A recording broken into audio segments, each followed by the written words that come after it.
ವೀಕ್ಷಕರೇ, ನೋಡಿ, ವಸಂತ ಪಂಚಮಿ ಅಂದರೆ ರಂಗಪಂಚಮಿ ಅಂತ ಶುರು ಆಗುತ್ತೆ. ಅದು 30ನೇ ತಾರೀಕು ಸಮಯ 10:45ರಿಂದ ನಾಳೆ 9:45ವರೆಗೂ ಇರುತ್ತೆ. ನಾಳೆ 9 ಅಂದರೆ ಭಾನುವಾರ 31ನೇ ತಾರೀಕು 9:45ವರೆಗೂ ಈ ಒಂದು ಶುಭ ಯೋಗ ಇರುತ್ತೆ. ವ್ಯತಿಪಾದ್ ಯೋಗ ಅಂತ.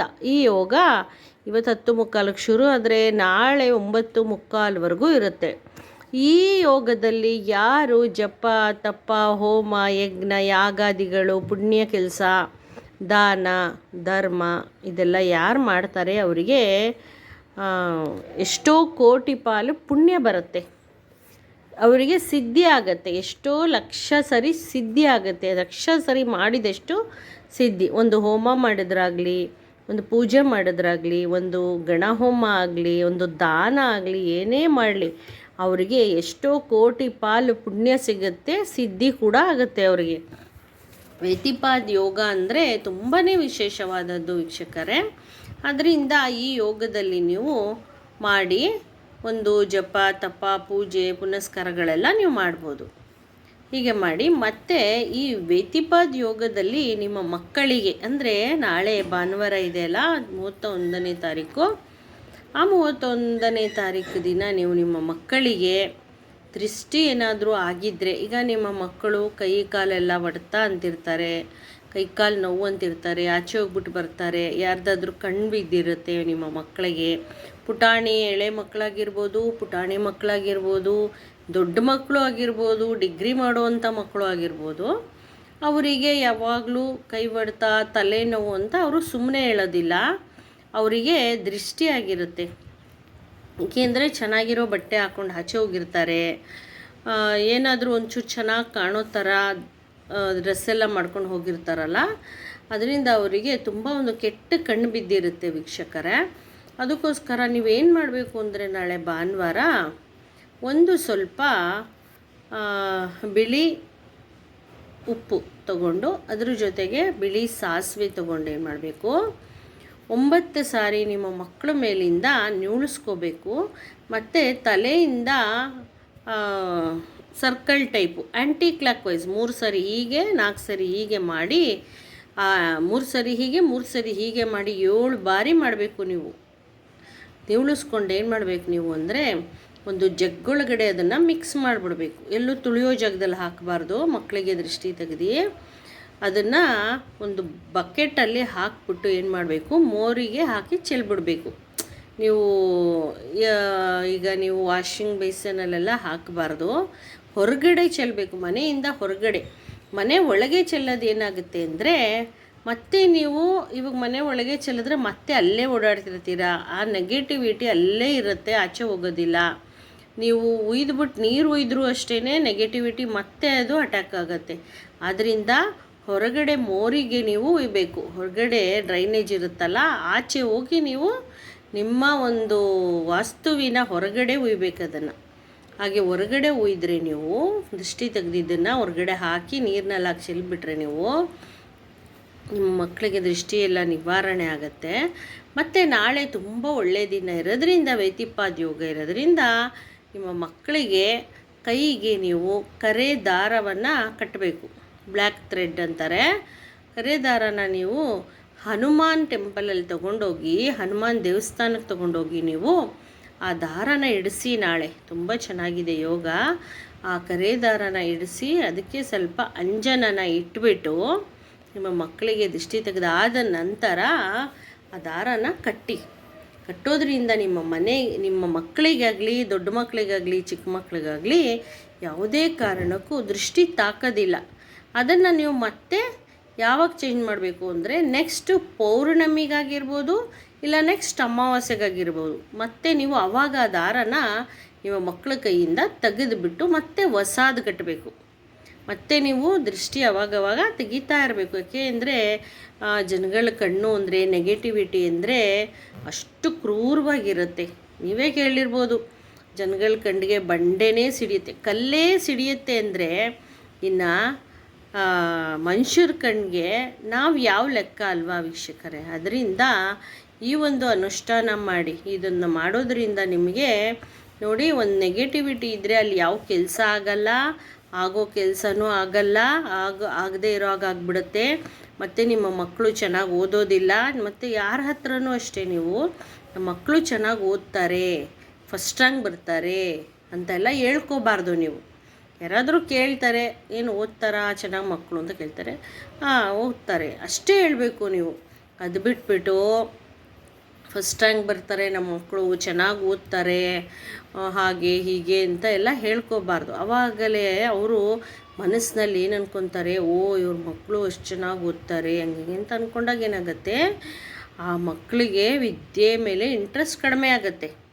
ಅದರಿಂದ ನೀವು ಮಕ್ಕಳ ಬಗ್ಗೆ ಏನೂ ಹೇಳ್ಕೊಳಕ್ಕೆ ಹೋಗಬೇಡಿ. ಅದರಿಂದ ದೃಷ್ಟಿ ಇನ್ನೂ ಜಾಸ್ತಿ ಆಗುತ್ತೆ. ದೃಷ್ಟಿ ಆಗ್ತಾಗುತ್ತೆ, ಆಗ್ತಾ ಇರೋ ಕೆಲಸನೂ ಆಗದೇ ಇರೋಕ್ಕಾಗುತ್ತೆ. ಮನೆಗಷ್ಟೇ ಒಂದು ನೆಗೆಟಿವಿಟಿ ಬರೋದು ಯಾವಾಗಲೂ ಯಾವುದಾದ್ರೂ ಒಂದು ರೀತಿಲಿ ನೆಗೆಟಿವ್ ಬರುತ್ತೆ ವೀಕ್ಷಕರೇ. ಮನೆಗೆ ನೀವು ಹುಷಾರಾಗಿರಬೇಕು.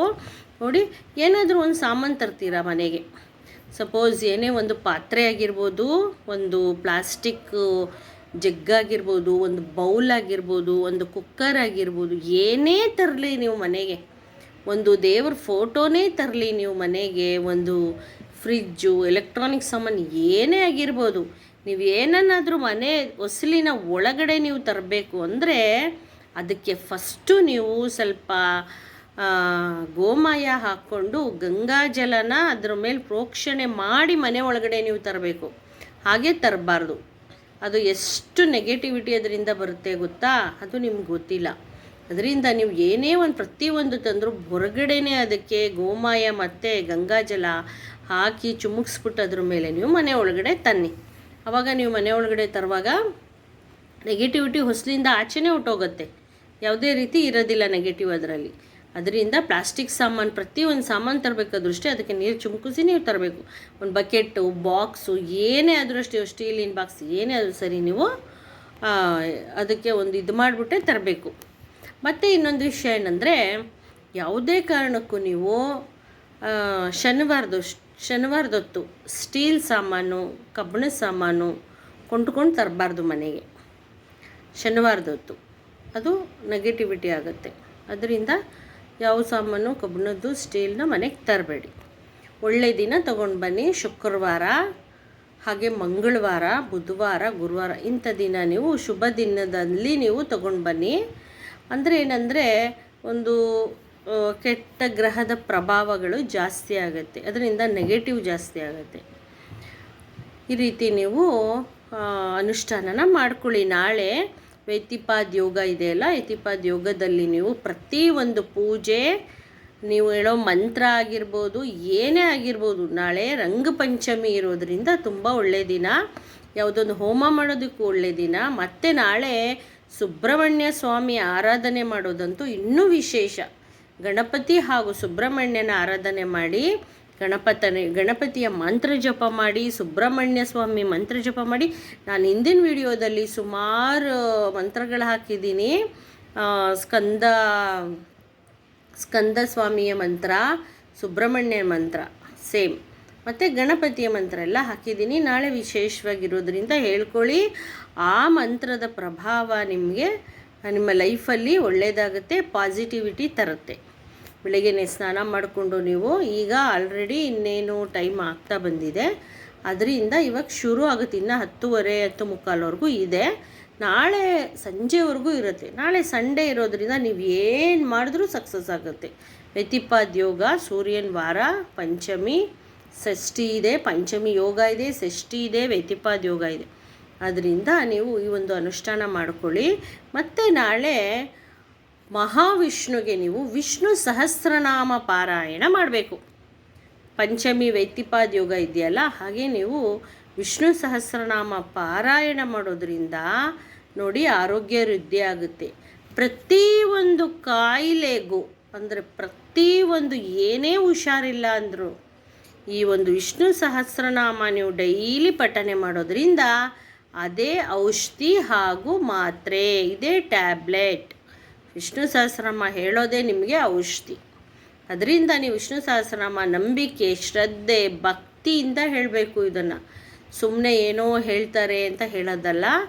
ಭಕ್ತಿ ಯಾವಾಗ ಕೊಡ್ತೀರಾ ಆವಾಗಲೇ ನಿಮಗೆ ದೇವರ ಒಂದು ಅನುಗ್ರಹ ಆಗುತ್ತೆ. ಆಯಿತಾ ವೀಕ್ಷಕರೇ? ಹಾಗೆ ನೀವು ವಿಷ್ಣು ಸಹಸ್ರನಾಮ ಹೇಳಿ, ಅದರಲ್ಲಿ ಪ್ರತಿಯೊಂದು ಮಂತ್ರದಲ್ಲೂ ಒಂದೊಂದು ಅರ್ಥ ಇದೆ. ಹಾಗೆ ನೀವು ಹೇಳಿಕೊಂಡು ವಿಷ್ಣು ಸಹಸ್ರನಾಮ ಆದಮೇಲೆ ದೇವರಿಗೆ ನಾಳೆ ಸುಬ್ರಹ್ಮಣ್ಯ ಸ್ವಾಮಿನಿಗೂ, ಗಣೇಶನಿಗೂ ಹಾಗೂ ವಿಷ್ಣುವಿಗೂ ನೀವು ಸಾಕ್ಷಾತ್ ಪ್ರಭು ಶಿವನಿಗೂ ಕೂಡ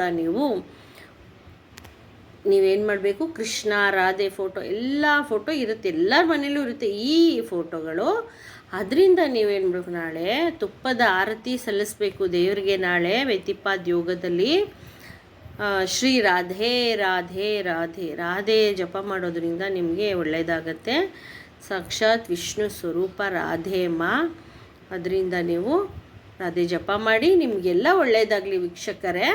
ನಾನು ನೆಕ್ಸ್ಟ್ ವಿಡಿಯೋಲಿ ಇನ್ನೂ ನಿಮಗೆ ಒಳ್ಳೆ ವಿಷಯಗಳನ್ನ ತೊಗೊಂಬರ್ತೀನಿ. ನನ್ನ ಚಾನಲ್ನ ಸಬ್ಸ್ಕ್ರೈಬ್ ಮಾಡಿ, ಲೈಕ್ ಮಾಡಿ, ಶೇರ್ ಮಾಡಿ, ನಂಗೆ ಸಪೋರ್ಟ್ ಮಾಡಿ ವೀಕ್ಷಕರೇ. ನಮಸ್ತೆ.